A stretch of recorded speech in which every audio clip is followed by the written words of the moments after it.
Hello, my beautiful friends. Tonight we're going to talk about a journaling meditation read and what that looks like. What is that? Like fancy names. Fancy names that come from English professors.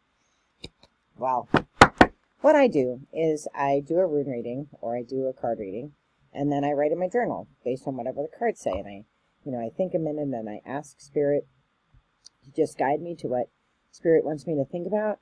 And so I'm gonna pause and do that, because you don't want to sit and watch me meditate. And then I'll be back, and then we'll do a card reading, and we'll see what Spirit has for me to write about tonight. And then you can kind of see how I do it. So I'll be right back. For those who study English or have taken an English class, English professors love to talk about journaling. And we'd love to have you journal about the books that we make you read. But journaling really is a great therapy tool for yourself. It's a great way for you to reflect about things that are important. Oracle cards are not fortune tellers, right? They are just meditation tools, divination tools that help you connect with Spirit, help you connect with your higher consciousness, and help you think about issues that might be in the surface of your mind. So you can say they're divinely inspired. That's what I believe. But you can also just say that your higher self or your inner mind is guiding you to think about something in your life. Now, there are a bunch of different kinds of reads that you can do. You can pull one card and just reflect on that. You can do the 3 norns, which is past, present, future, and then you do that. Or you can do a Celtic cross reading, which there are different Celtic cross readings. I do one center card and then one north, south, east, and west. So that's what I'm going to do now, and I will share with you what the cards say. So I've put my intentions in and asking Spirit to just guide what should I think about tonight as I journal. I had a great day, very productive at work. There's lots of energy around the kind of work that I do, especially with AI right now. We had a lovely retirement dinner for one of the women who worked in my department. Very sad to see her retire because she's a real brilliant mind. And I know she watches this channel. So Sandy, best of luck to you. I had my runestones with me, and if there would have been a point where I could have read for you, I would have, but it didn't seem right. We were having too much fun. But anytime you want a reading, you just let me know. And do it over Zoom. All right, so interesting that the card that came out as my present card was the card that I pulled this morning for our runestone reading, which was the Hare, which is talking about the other worlds. The other world, shape-shifting and fertility. And fertility doesn't always mean the birth of babies. I had a hysterectomy. I'm not having any more babies. It's the birth of something new, right? And so that's something that I should consider today, thinking about. And really a lot's going on in my job. Probably more has happened in the last week concerning educational technology than has happened in quite a long time. Partly because of the pandemic, but partly because we have a lot of tools that have been around for a while. So now that there's excitement with the faculty and excitement, a little bit of panic, but a little bit of excitement around AI and how it's used. It was hard to bring AI to faculty because they didn't really understand how it impacted them, but now they understand that it's going to impact them because of the way students use it. So, and communicating that and expressing the idea that technology is neither good nor bad, how we use it is really paramount to the end goal. It's really a good time of really thinking about that, but I'm being encouraged by the Hare to remember that, I think the witches say what exists above exists below or something like that, to really pay attention to my spiritual self and make sure that I take care, that I don't get too swooped into the physical world. So that's what I'm thinking that means in the present position.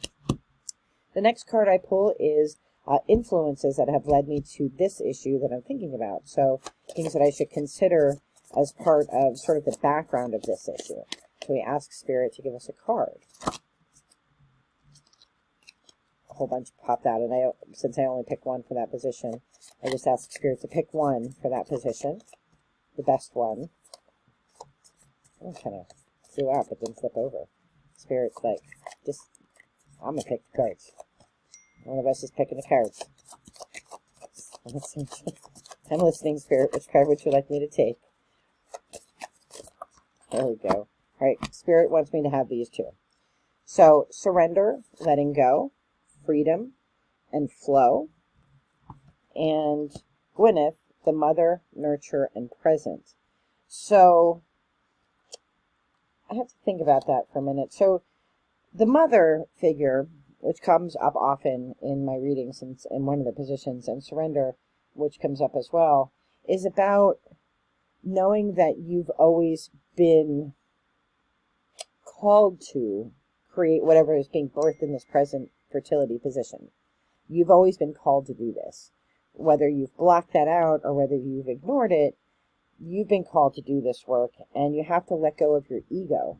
Because in letting go of your ego, you find freedom, right? And I think in the work that I do, I work with very passionate people, very engaged people. But sometimes ego does get in the way, and it prevents us from listening to the needs of others. And so it's, so coming into this issue, I've worked with this technology in the past. I will continue to work with this technology in the future. And I just need to be really grounded and remember that my purpose is to shed light and love as regards this technology, I think. If I'm looking at relationships, I have really good relationships. I've sort of weeded out people, or people have weeded themselves out of my life that shouldn't be there. So right now I feel really confident that I have a good core group of people that I trust and love. I keep people that are energy slugs away from myself. I don't get wrapped up into people's drama. So I think that, I don't think this really, for me, is applying to relationships. I'm more sensing this idea of birthing. What I do, I am the only, I'm gonna post a new person that I'm watching, a person who has a new YouTube channel, Christine. I'm gonna post her channel down below. Please give her a follow. She's new. I think YouTube creators should help each other out when they can, and like and comment, which helps. Subscribe and then share.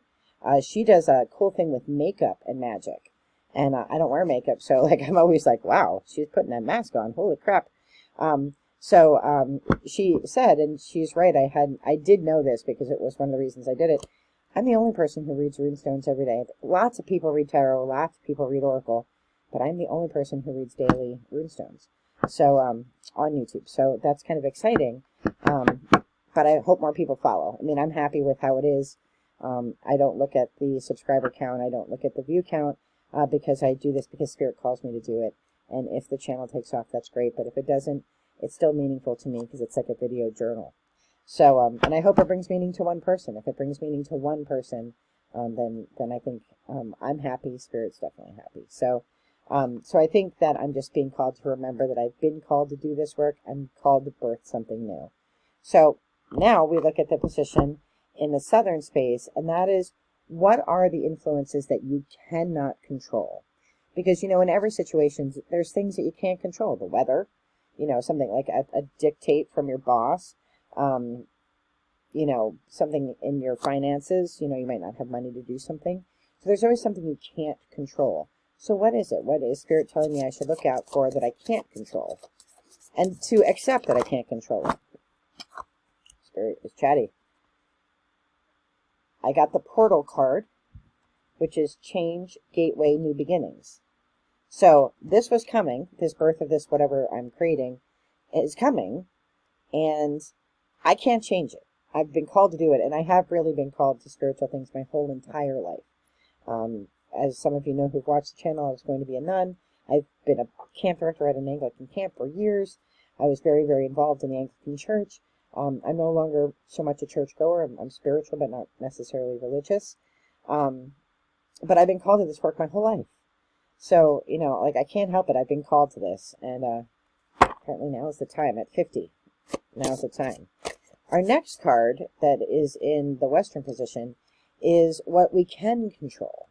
Right? I can't control the calling. I can control whether or not I'm willing to, use my free will to follow the calling. But I can't control the calling itself. So what is it that I can control?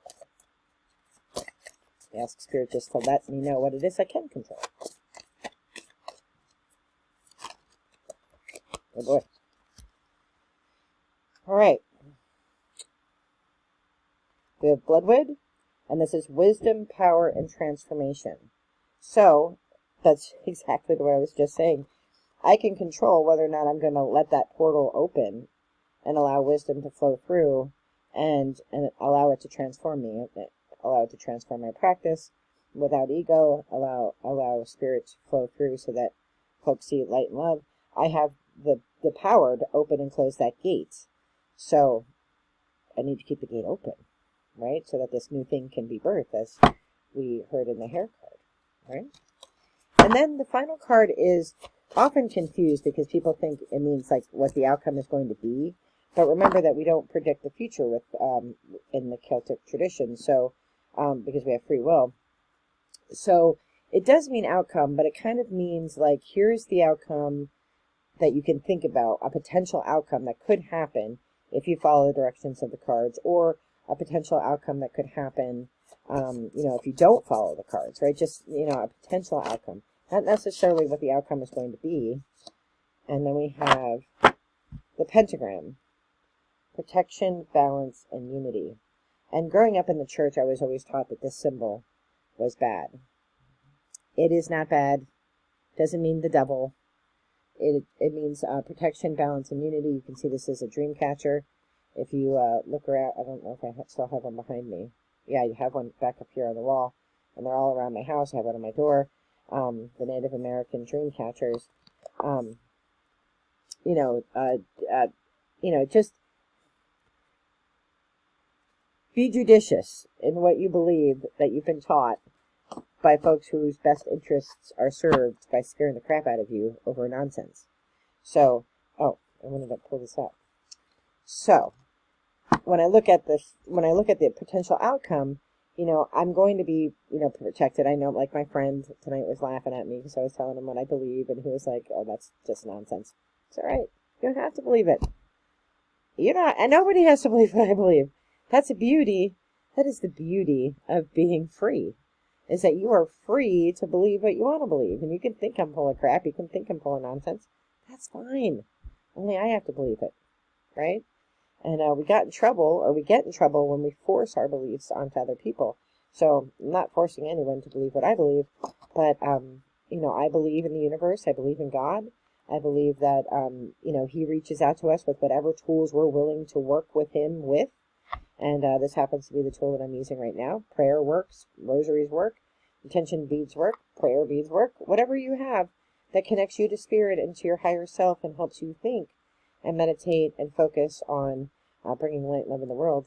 It's a good tool. I don't care if it's an axe. I don't care if it's a hammer. I don't care if it's cards, beads, applesauce, whatever it is you're using.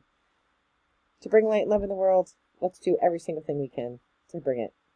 All right, I am wishing all of you all the best in light and love, and I am off to journal. Be well. Bye-bye.